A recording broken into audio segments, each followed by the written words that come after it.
Hey, Real Nerds listeners, there's many ways you can interact with the Real Nerds podcast. You can email us at realnerds@gmail.com. You can hit us on Twitter @RealNerds. You want to check us out on Facebook? You can. Just look for Real Nerds Podcast. You want to leave us a voicemail? Just call 720-6NERDS5. You want to listen to our episodes? You can check us out on Stitcher, iTunes, Spotify, and iHeartRadio. Thanks for listening and enjoy the show. Hey, what's up, everybody? This is Ming Chen from AMC's Comic Book Men. Listen, I have my own podcast. I have my own podcast studio. I don't really care about those. What I really care about is the Real Nerds Podcast, the best podcast in the universe, in the multiverse, on all Earths, 616 and beyond. Listen to it. Subscribe right now, and listen to this episode. Listen to all the episodes, but especially listen to the one that I'm on. It might be the best. Thank you, guys. Camera, action! Well, a real nerd knows who shot, and a real nerd can follow the plot, and a real nerd can... talk film! I'm sorry. Take it outside. Well, a real nerd knows who shot, and a real nerd can follow the plot, and a real nerd will give it all they got. Lights, camera, action! Real nerds. This is Real Nerds Podcast, and for over 10 years, we have seen a new movie and podcasted our experience to the world. This week, we saw Tick, Tick, Boom. And we'll tell you if we like the film or not, play the trailer, and then spoil the movie. Some films I say spoil the movie, but is there really spoilers in this film? I don't think so, but, yeah, maybe a musical number will catch someone by surprise. I'm not sure. Yeah, biographies, that shouldn't be something spoilery. I mean, you can look that up. Yeah, even like, this is obviously a hyper stylized biography, but yeah. We also have the big movie news item of the week, and also Hollywood's big comeback. We look a little closer at some box office returns. How you doing there, champ? Just stay on top of things, trying to, I'm sure you have those weekends where you're just like, on Monday, you're like, when I get to the weekend, I'm going to get all this stuff done. And then Friday hits and you're like, what were they supposed to do? I'll just sit here until I remember it. And then it's like Sunday night and you're like, oh, there it is. That's what I was supposed to do. Guess I'll do it next weekend. All the time. Because I try not to forget stuff, but then I put so much on my plate to what to do. And my wife is working full time and going to school full time. So I have to remember to do things for her too. And I'm just glad I remember to pick up my kid every day. I mean, that's all I pretty important. If I can do that, then your success. Yeah, that's pretty much it. That's how I gauge my success story is, did I pick my kid up from school today and is he eating? And if that's the answer is yes, then I win. I mean, how many movies have had that scene where the kid's like stranded at soccer practice and the dad's like, oh, sorry, buddy, I forgot. Yeah. Well, I mean, don't want to be that guy.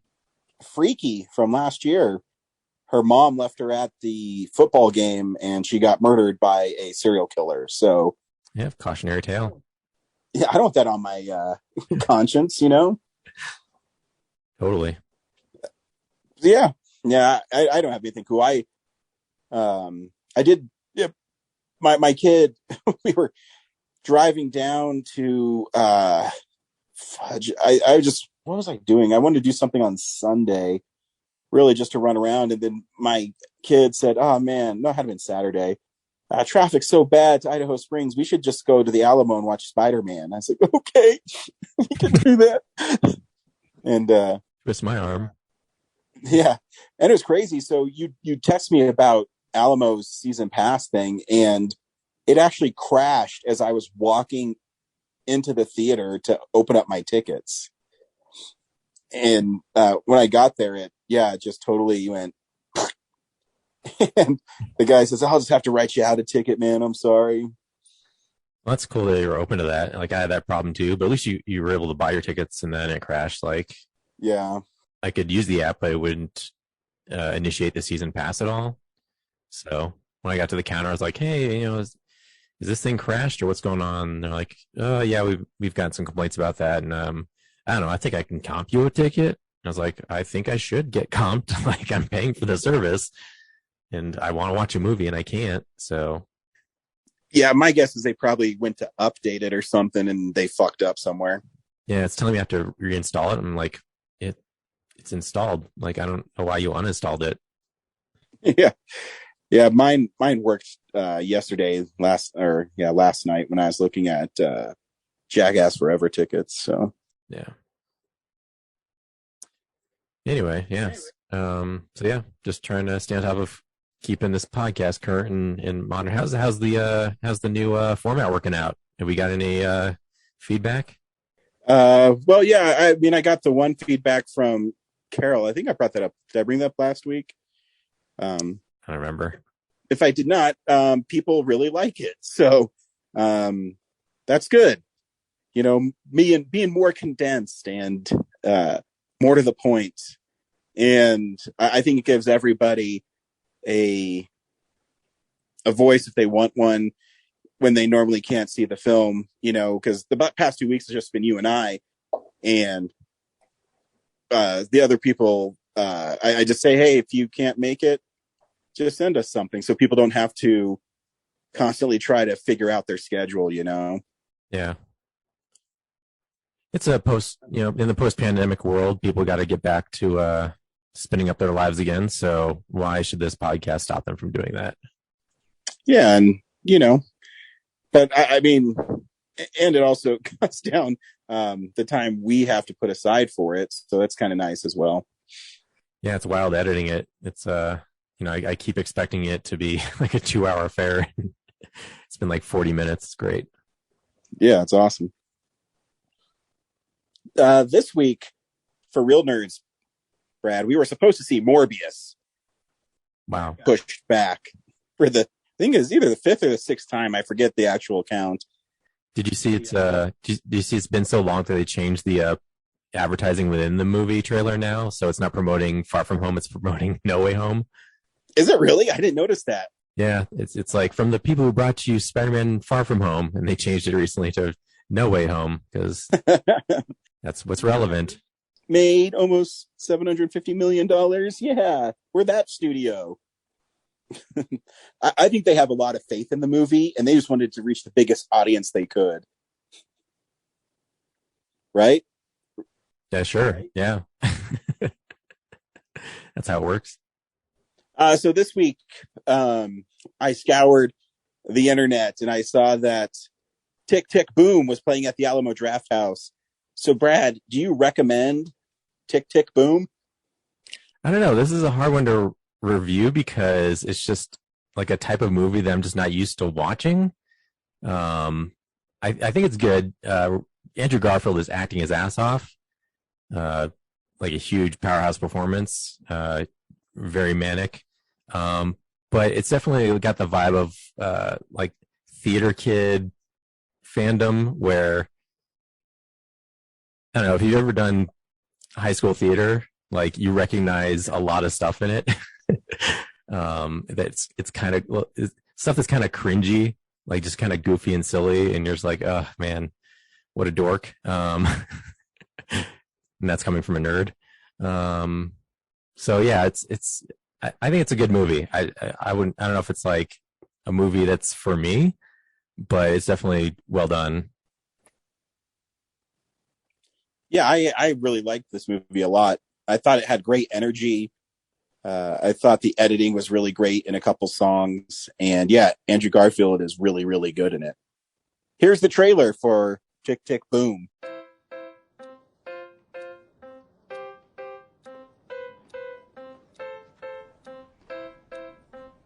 Hello. Hi. Welcome. I'm Jonathan Larson. I am 29 years old. I work at the Moondance Diner. Okay. One sec. Do we take reservations? No, we do not take.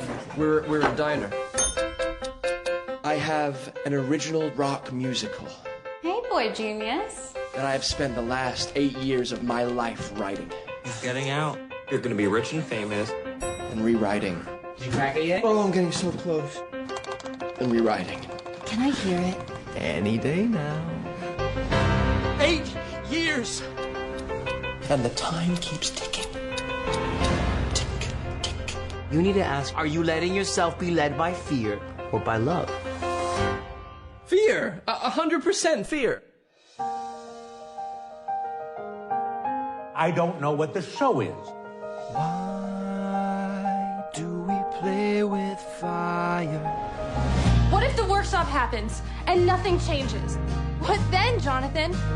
Maybe I'm just wasting my time. Do you know how many Jonathan Larsons there are? One. Why should we blaze a trail? There's not enough time. I went to 3 friends' funerals last year, and nobody is doing enough. I'm not doing enough. Try writing about what you know. What does it take to wake up the generation? It would be a tragedy to give up what you have. Take off and fly. Fear or love, baby, don't say the answer. Actions speak louder than louder. No matter what. They speak louder. Keep going, okay? Actions speak louder than.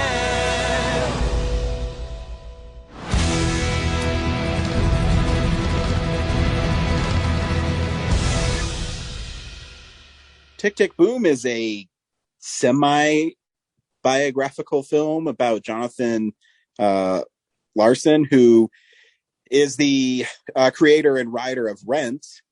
And this kind of follows him before Rent and how he is struggling to become a prolific songwriter and playwright, and the struggles that come along with it.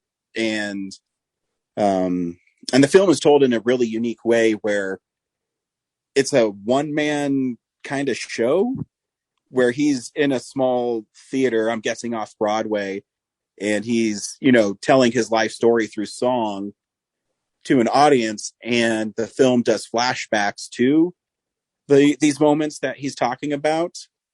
And I did some research before we came on the air, and Tick, Tick, Boom was a really big success for him off Broadway. And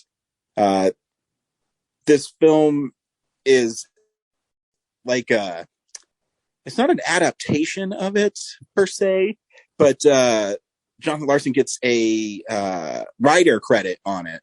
So I'm guessing they took a lot of his life at that point and put it in there, and probably some of his songs, because that's the only reason I think he'd get a writer's credit, correct? I don't know.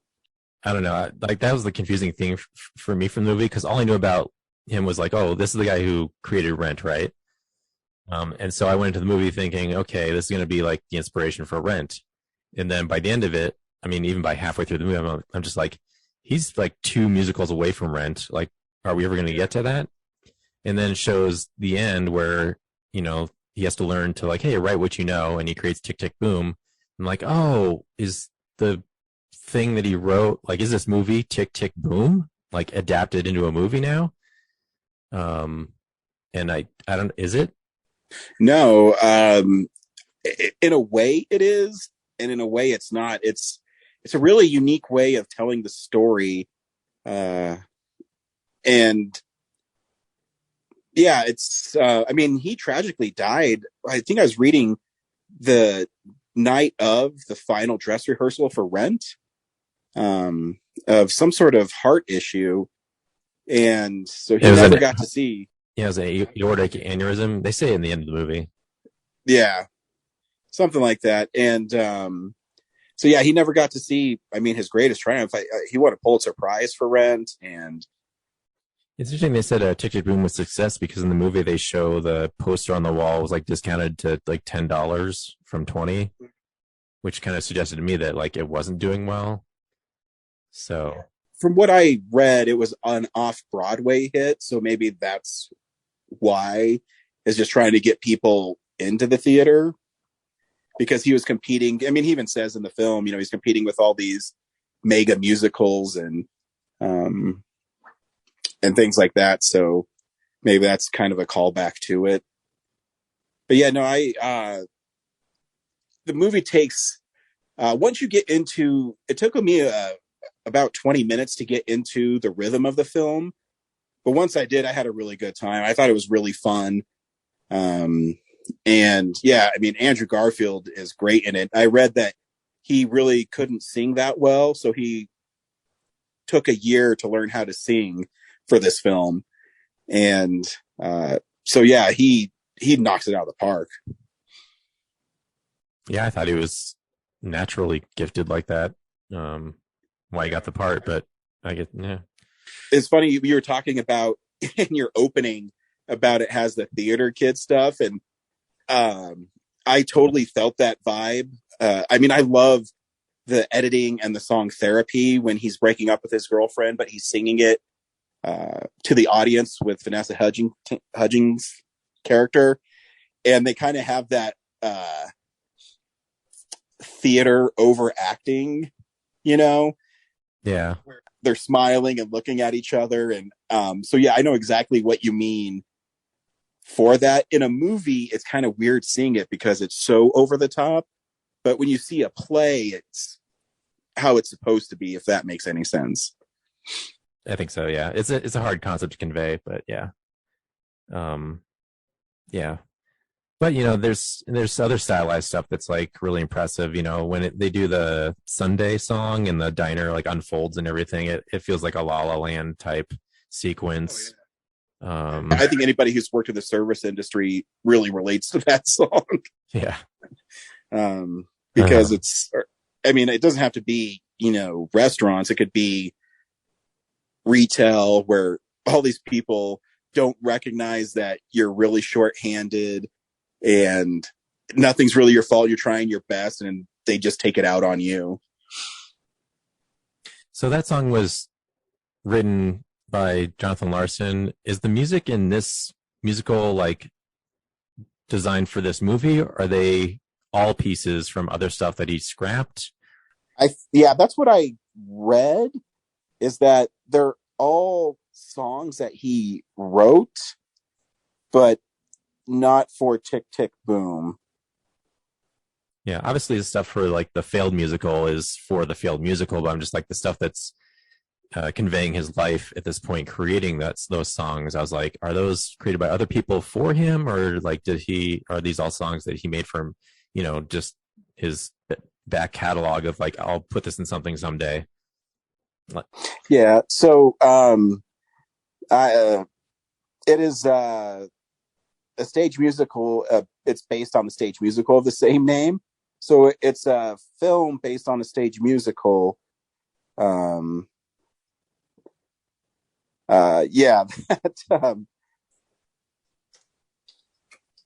So it's kind of a weird thing. You know what I mean? It's like Tick, Tick, Boom is its own entity. And then they made a film based on the play, but it's not the play, which is also based on the life of Larson. Okay. I'm just imagining the people listening at home is just like, do these guys like know movies at all? Like, what's going on here? I know. So, Levinson, the guy who wrote the film, and Lin-Manuel Miranda, the director at Directorial Review, who did a great job, said it's important for the film to play with the credits score by Jonathan Larson, and so sourced many songs from the Library of Congress archives, including several that had never received an official release. This includes 3 songs from Superbia, not included in the soundtrack. So yeah, it looks like they kind of dug into his catalog and had songs that he wrote, some that have never been released, kind of fit into the film that they were doing. Interesting. Yes, it seems like 3D chess. Trying to wrap my head around. It's like a biography and a musical in a biography of a musical. It's like layered. Anyway, but yeah, Yeah, performances are great. Music is great. Yeah. Yeah, it's a really fun movie. I love the energy of the movie. I thought it moved really fast, and I thought everybody in it was really good. Yeah, it was heartbreaking to see him like be obsessed with his musical and totally sideline the people that supported him. Yeah, and you can see the ideas for Rent started to percolate throughout the film. Because his one friend, Mike, who's his best friend, told him, like, dude, you're not paying attention to what's going on around you, and you have this gift. And his agent told him to write what he knows, and that served him well when he made Rent. So it's kind of cool for them to lay that groundwork and see what went into him becoming, an icon really on Broadway, which is sad that he passed away, because he's another one of those guys when they pass away so young that you're always curious on what they would have done next. Yeah. But when you create one thing that will live and stand the test of time, sometimes that's all you need. That was another thought I had while I was watching the movie. I was like, I guess I probably should have seen Rent. I don't know. I feel like this movie requires you to know some of this backstory. Like, even though it's supposed to tell you, I feel like some things are just like, because all that stuff of like, if you're watching his life in this period, like if it's going to inspire Rent, like if you haven't seen Rent, like that part will be lost on you. Because yeah, I'm sure it's all inspiring. Like I can kind of guess what the movie Rent is, or what the musical Rent is probably going to seem like if you know this stuff about him. Yeah, I think you get the general idea. I mean, Rent is dealing with the HIV and AIDS epidemic, being a young person at that time. And he mentions throughout this film too that a lot of his friends are dying and he's going to their funerals. And so yeah, it's just kind of, I mean, we were too young at that point in our lives to really grasp the horrors of the AIDS epidemic, but he kind of put it out there for mainstream, I guess, for lack of a better word. Yeah. Gosh, I just think maybe he'd be what, 60 today? Yeah. Yeah, it's crazy, huh? In his 60s. Yeah. Seems so young in the musical. That's why you should treat every day as a blessing and embrace everything that comes your way. If you're sitting on that blockbuster musical, get to it, because you never know when that blockbuster musical is going to inspire you. Get it out there. Write what you know. That's what Carl Reiner said too. Yeah. Write what you know. Exactly. That's you go back to the Dick Van Dyke Show, which I watched this week because I've been working so many hours. It's kind of nice to go back and just watch something and get lost in it. And I ended up watching, I don't know, like 8 episodes in a row. Nice. First season? No, I grabbed season 2 and I think I picked the second or third disc on the Blu-ray and just put it in. Just seeing Dick Van Dyke go through his shtick, and I love when they come up with sketches for Alan Brady in the office, and Rob has to act him out, and you have someone like Buddy and Sally, who are both incredibly talented performers as well, kind of just do their vaudeville stuff, and I adore those moments in that show. I was watching, I think last weekend was some of the Roner's Pod Show again. And in the background, there's obviously your DVD wall, and it has the Blu-ray set of Dick Van Dyke Show on it. And then I was thinking, like, man, it feels like that Blu-ray set just recently came out, but really, like, almost more than 10 years ago, it's been on Blu-ray. Like, I was thinking too, because I'm just, every once in a while I look on my Blu-ray.com app where I organize my collection, and Blu-rays have been around since 2006. Yeah. Another thing of where did the time go? I know. I remember like in 2003, 2004, we were like waiting, 2 to 6 months for each DVD release box set. Like, when's 5 going to come out? And then, yeah, as early as, I don't know, 2011, 2012, it was on Blu-ray. I know, it's because the one thing I still have them. I love the Dick Van Dyke DVD sets. I think they look so nice compared to the Blu-ray set. Yeah. But I haven't been able to trade them in. Like, they just look too good.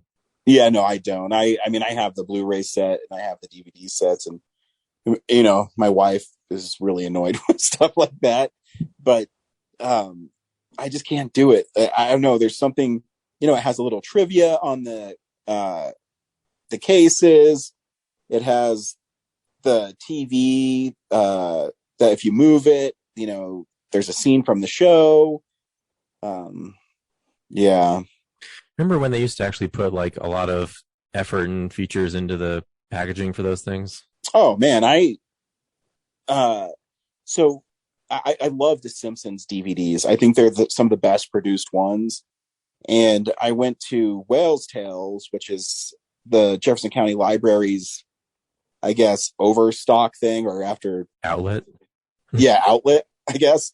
And they put them there, and I got a couple Simpsons DVD sets for $4 that I didn't have. And even in the later seasons, they still did a really great job in producing those.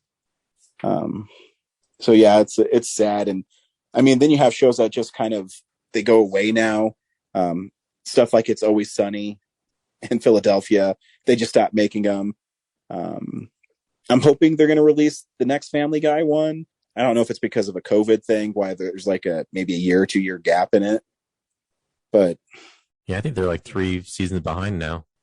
Yeah, that's what I mean. So because 20 is airing, and I think the last one I have is 17.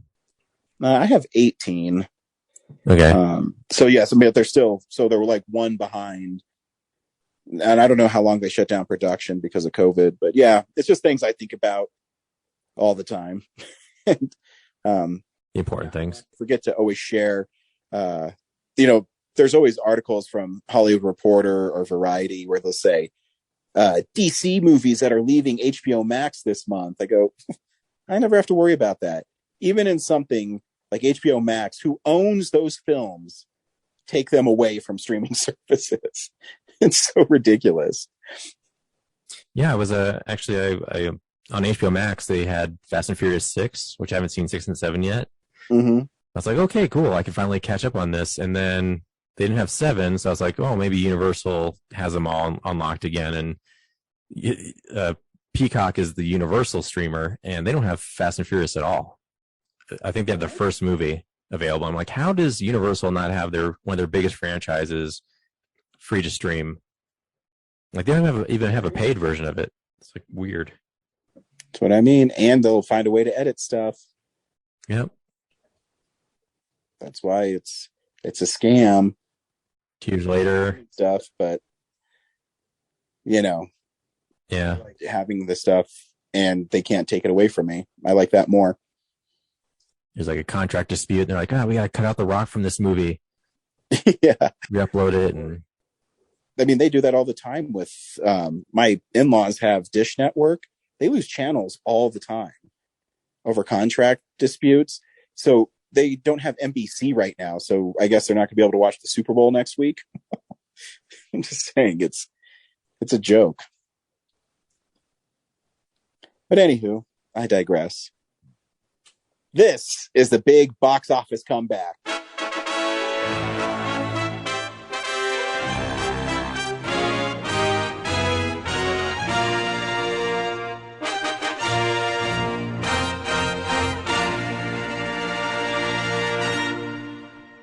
Man, you just can't stop Spider-Man. Can't stop him. He's number 1 again with 11 million, which is actually still pretty remarkable. Even if it wasn't COVID times, that it's the number 1 movie for 6 out of 7 weekends. Yeah, I think usually it's like the most any movie has done is like 4 weeks in a row for, I don't know, 6-7 years. Yeah. But yeah, Scream, I guess, kept it out of number 1 for like 5 days. Yeah. and now it's back to running the playground. Next week, there's 2 movies that come out because Jackass comes out and something else comes out. But I mean, we're seeing Jackass just so you. Blacklight, I think. Is it Blacklight? I thought Blacklight came out. Oh, Moonfall. Oh, Moonfall. That's right. I thought Blacklight came out next week with Death on the Nile. Yeah, which I assume we're doing Blacklight that week, not Death on the Nile. Yeah, we should, just to make Corinne mad because she loves all those English actors. But I am going to wait. I'm going to check the soundtrack for Blacklight to make sure Phil Collins is on the soundtrack, because I'm like, this trailer's stupid. And then when they had In the Air Tonight pop up at the trailer, I go, okay, I'm going to watch this movie. I'm in. Sometimes having the Alamo season pass is great because I don't care. Yeah, I'm going to see Moonfall, and I would never see it normally. And I go, okay. At Tick Boom, I saw like a new like action trailer for Moonfall, where it's like an action comedy and not just like, you know, a world destroying, like every world destroying trailer you've ever seen. It was pretty like, wow, this must be a tough sell that they're doing a different vibe trailer. It's one of those movies that it might be dumb enough that it does really well, you know, like a Deep Impact or something. But and Roland Emmerich, I mean, he makes pretty fun movies, but everything, when I see movies like that, I just think that it's going to be really dumb. But who knows? Maybe it'll be a lot of fun. I don't know. Yeah. This podcast gives every movie a chance. Yeah, I'll see it. Why not? You know, I was thinking too, we should have last week, because we had trouble picking this week's movie. We should have picked Encanto, just to screw with Corinne. Oh, we should have. That's all right. Well, and now it's starting to get packed. Like movies, there's a lot coming out. So it was sweet. I went to watch the football games with one of my friends, and we went to this place in Evergreen, and they had a new trailer for the Batman. And when it said the Batman, and then it said tickets on sale February 10th, people cheered. I'm like, oh, sweet. Nice. I love seeing stuff like that. You know, that means that it's hopefully going to do really well. I mean, I'm sure it will, but. Yeah. I don't think it'll do Spider-Man business, but I think it'll do well. I think good. It might. Yeah. I don't think like Spider-Man's fun. You know, it's like, you know, it's a meme. You know, you get all your Spider-Man back in the movie, and this is like, you know, there's still an era of like, oh, I'm sure people are thinking, oh, it's the kid from Twilight. Yeah, that's going to be good, right? Yeah, no, it's interesting. I did read that Matt Reeves said that the origin of Batman is not in this film, which I slow clapped and really excited that I read that. Yeah, we'll see. Somehow, Thomas Wayne's in it somehow, so we'll see what kind of flashback that is. But well, I'm guessing it has something to do with in the trailer where, you know, Bruce tells Alfred that he lied to him. So yeah, maybe Thomas Wayne isn't as good as he's portrayed to be, and the Riddler's trying to expose him. I don't know. Yeah. But like I said, Spider-Man's, you know, you get all Spider-Man making jokes with each other, and Batman's like, hey, I'm going to solve a murder. So bit of a darker material. Tougher to get people to like come out over and over again for that. And it's 3 hours. That's awesome. But I think there was a pent up like demand for Spider-Man as well, because people knew that the other Spider-Man were going to be in it, but they wanted to be sure. You know what I mean? Yeah. Is it just a cameo, or is it actually like relevant to the whole arc that the phase 5 is going on, or whatever? Yeah. And I think it's the first must-see Marvel movie in 2 years. Oh, yeah. I mean, the other ones are fun. Like, Shang-Chi was really fun. Eternals was okay. And, I mean, Black Widow, I rewatched that recently, and that movie's really good. But this one felt like the first one that people had to see. You know what I mean? Yeah, I mean, part of my attraction to it was like, okay, you know, we're talking about the multiverse. Let's finally figure out what this next phase is about. Because, yeah, Black Widow's like, yeah, it's great, but, like, you know she lives, so there's no stakes. Then Shang-Chi is a self-contained thing where it's like, okay, there's stakes, but they're not high. and then Eternals promise that it's part of bigger things, but it also feels self-contained, and you're also kind of like still questioning like, why couldn't these people stop Endgame? Like, Yeah. they don't buy it. So yeah, it's just, yeah, Spider-Man was kind of like okay, this feels like it's something from Endgame left over. Yeah, and it advances, the Marvel universe in a way the other ones haven't. Yeah, it, completely puts the character at in a different place at the end. So Agreed. I was going to do the big movie news of the week, but there really isn't anything. It's real news. Sony PlayStation division bought Bungie, which made the Halo series and Destiny lately. They made they made most of the Xbox exclusives, and now Sony's got them. Yeah, but the reason Bungie agreed to be bought by Sony is Sony's going to allow them to make games for other platforms as well, which Sony's been doing a lot lately. Their MLB The Show game is coming out on the Switch this year, which is really cool. Oh, wow. Yeah. I just saw that today. So, yeah, I mean, that's a great game. And that it's coming out on Xbox and Nintendo is, I mean, Sony's still publishing them, so they make all the money off of it. And I don't think there's anything wrong with it. Well, I don't know if you're like me, but like I've been divorced from kind of video game culture for a while now. I'm not nearly as close as I was when I was working at video game stores, and it kind of feels like the whole industry is like running out of ideas. Like they don't know where to go next with anything, technology or game wise. Like everything's just like extensions of what exists. It's not like each new system has like a huge leap in graphics compared to like 8-bit to 16-bit to 32-bit, right? Sure. It's just like cleaner each time now. So I'm like, this seems like a reaction to like, hey, we can't do exclusives anymore or else we sell less. Yeah, might be. So we kind of like have to get on every platform at this point to make money anymore. The only thing I would push back is, because I have a PlayStation 5 now, is there is a big difference. But you're right, the graphics aren't the thing really anymore. It's, PlayStation 5 games have no load times at all. They have a little bit when you start up the game, but now, a perfect example is, I've been playing Spider-Man Remastered, which came out on PS4, 2017, I think, 16. And when you fast travel, there would be like a 30-second, 45-second little cutscene of Spider-Man, like on the subway, which is really funny. But on the PlayStation 5 version, you just hit on the map where you want to go, and he's already there. Because it's constantly building the world.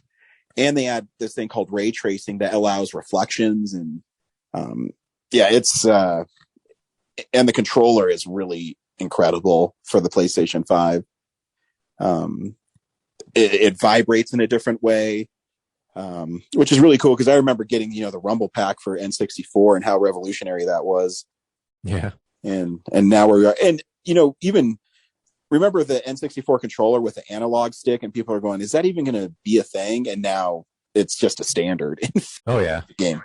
I always defended Nintendo, like, in that era of, like, yeah, maybe it wasn't the most popular, but they influenced everything else on other systems.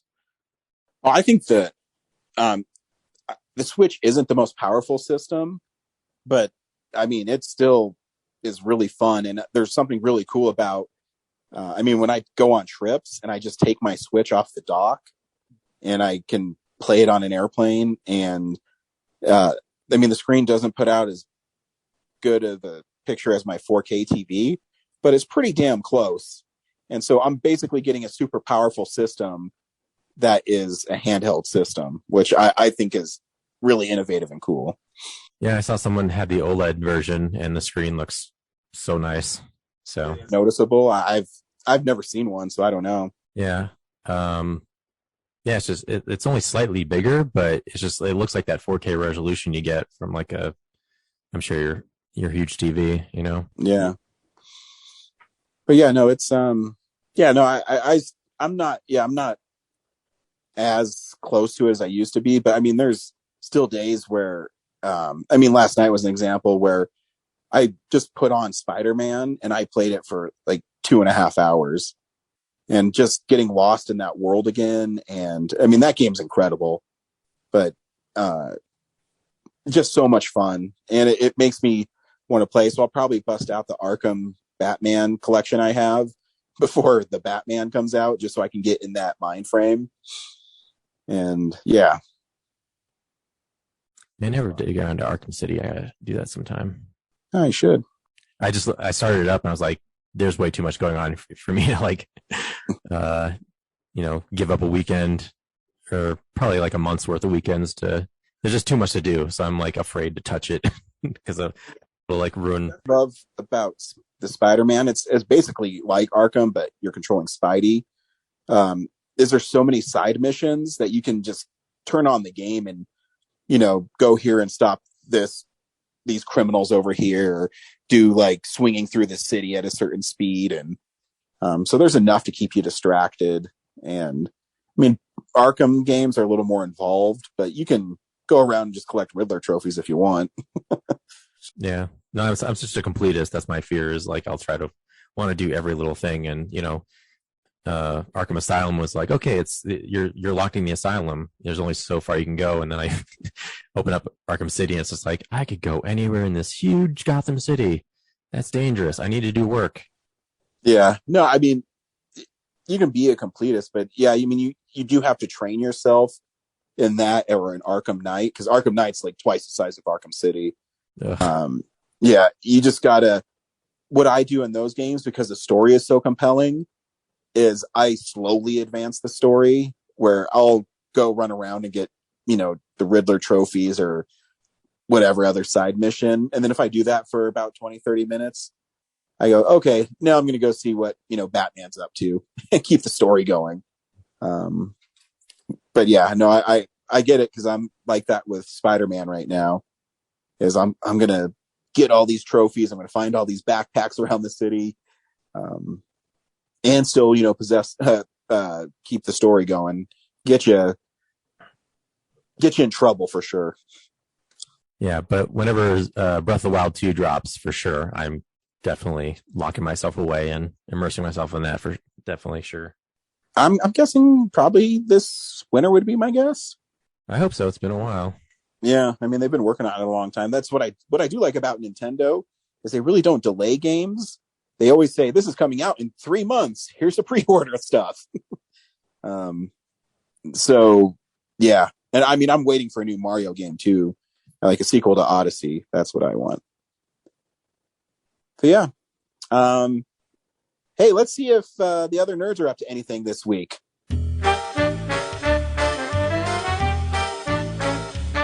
Hey nerds, Corinne here for part 42 of Catching the Classics, where I watch famous and popular movies I've never seen before and send in my review.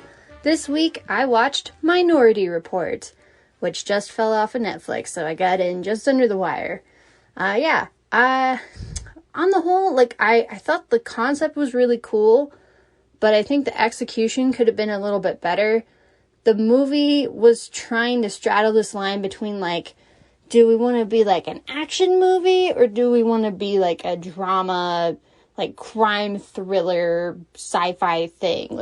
It just kind of jumped around genres a little too much. And I think if they had just kind of stuck to more of the crime thriller that they had in the second half, it would have been a lot better. But there's a 7-minute action sequence that just goes on forever in the first half. And the second third had, I think, some pacing issues. This movie did not need to be 2.5 hours long. But on the whole, I really enjoyed it. Like I said, I really liked the premise. I thought the exposition was well done. It didn't feel really heavy-handed, or like they're just throwing a ton of stuff at you. You get kind of organically introduced to the world, but they do clarify some things for you. And then the twist at the end of, like, who's behind everything and why, that was really well played out. And, like, that sequence where the big murder is supposed to take place, you know, I was on the edge of my seat because I was like, I genuinely don't know what's going to happen. I was like, I mean, there's like 30 or 40 minutes left in the movie, so, but yeah, that felt like a climax. And then, of course, like, everything that comes afterward feels like equally interesting, and everything kind of wraps up pretty nicely at the end. So on the whole, I'd probably give it like 3.5 or 4 stars. Again, I think it has some pacing issues. I think it's just trying a little too hard to be a little bit of everything. And I think it needed to be more consistent in being this, like, you know, sci-fi crime thriller instead of like, oh, but we gotta have like an action sequence. It's like, I don't care. This doesn't need to be an action movie. I know you have Tom Cruise in it, but the movie was a lot more interesting when you leaned more onto the human drama and less on like, oh yeah, gotta punch, gotta fly around, gotta jump on these cars, which he totally should have died. It's like, you can't jump from something that, you know, it's going like 70 miles an hour down this like cliff to something else that's going 70 miles an hour down the cliff without sustaining major injuries. So anyway, yeah, like, I'd give it 3.5 or 4 stars. It might be streaming somewhere else, but like I said, it just fell off of Netflix, so sorry I didn't get around to it sooner. Next week, I'm not sure if I'll be doing a Catching the Classics or a Showtime. I'm trying to figure out my schedule for the next week because I might be traveling. So, yeah. So, I'll talk to you all next time with something. Bye! And now it's time for Brad's Exhibition Etiquette, your weekly guide of tips and tricks to help you not ruin Brad's fun at the movies. This week, let's talk about the people who come into a movie 5 minutes after it starts and talks all the way through the hallway at full volume. Yeah, don't do that. Hey, film buddies, follow me around Denver.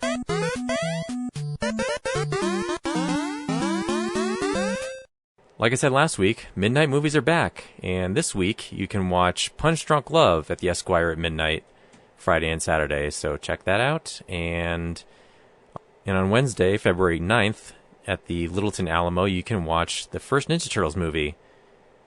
If you plan on going, I'll probably see you there. Brad, as always, thanks for being on the show with me. Always a pleasure. Glad to do this with you. Work is greatly appreciated. You'll see us at the movies this week, Brad. We're seeing Jackass Forever. Awesome. Can't wait. I know Kellen keeps seeing trailers and little TV spots for it. He wants to see it. So I'm going to go see it and see if it's okay that he watches it. Has he seen the other Jackass movies? He has. You know, that might not be a bad idea to put on maybe Jackass 3 because that one's a little more silly. Well, I think it's probably the raunchiest. Yeah. What do you think is a good one? Maybe, I don't remember. Maybe you should just show him the show, episodes from the show, because those had to be censored for TV. Oh. A little bit. Yeah. Do that. Down. And then maybe graduate him to the first movie. Because I think, the first movie is probably the most tame because it's probably most like the show. Mm-hmm. And I think, they had the hubris to do what they did in 2. And then, 3's just, got flying dildos and stuff. So. It's true, but I think 3 is the most cinematic one. So. Oh, yeah. This is the best one to look at, but yeah. I don't know if it's good for Kellen. Well, we'll see. Because I can't wait till him to go, to school, and he's on the slide and he's talking to nobody. He says, "Hello, I'm Kellen Frost, and this is Jackass." And then he does a swan dive off the slide or something. I don't know. Bless his shoulder. Yep. Cool. Well, see you at the movies.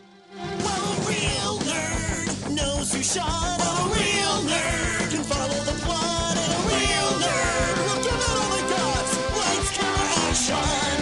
Real nerds.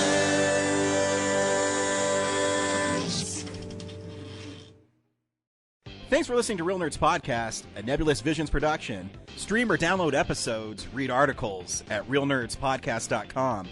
Stream us on Apple or Google Podcast, Stitcher, Spotify, or iHeartRadio. Follow us on Facebook, Real Nerds Podcast. Twitter and Instagram at Real Nerds. Watch us on YouTube, Real Nerds Podcast. Email us at realnerds@gmail.com. Call us at 720-6nerds5. Thank you to Sparks Mandrill, Mike at Plan 9 Studios, and Bolognium for all of our groovy theme songs. And that's how you fucking do it.